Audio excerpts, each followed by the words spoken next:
turish emas, o'sha turishi, qadami kim ekanligini bildirib qo'yadi. Shuning uchun birorta joyga kirasiz-ku, shu turishingizga qarab sizga gapiradi. Gavdangni ko'tar deydimi? Bu degani seni mensimayapti degani. Bu degani seni hurmat qilmayapti degani. Ko'zingizga qamamda qildingiz, yerga qaradingiz, bo'ldi. Siz o'sha u yerda yo'qsiz. Bor bo'lishingiz uchun mana bitta erkak bitta joyda kirsa, hamma qaraydi, bunga o deydi.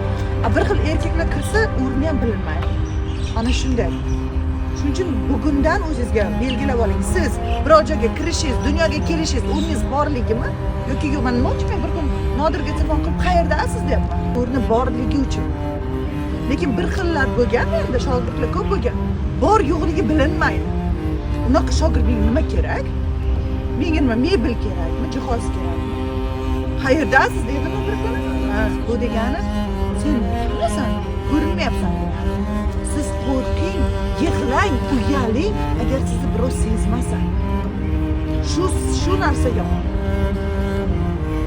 hamma rasmga tushyapti, siz chekkadasiz, sizni masalan, qani Nodir, qani Oybek, qani Muhammad demayaptimi?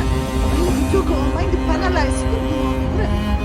Endi nima siz quloqingiz eshitmayapti, ko'zingiz qilaymi yoki bitta qo'lingiz yo'qmi? O'ylanasiz. Ikkita oyog'i yo'q odam ham, qo'li yo'q odam ham hamma joyga meni ol, mana men deyapti.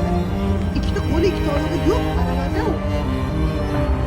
Siz chekkada turasiz, qolganlar rasmga tushadi, sizni bor yo'qligingizni bilmaydi. Mana shu fojia, mana shu yerda siz bilinki bizga signal. Yo'qmasmi deyapsiz, lekin kadrda yo'qman deb. Rasmda yo'qsiz, dunyoda yo'qsiz, hayotda yo'qsiz. Boshlaylik. Bitta yugurib berasiz.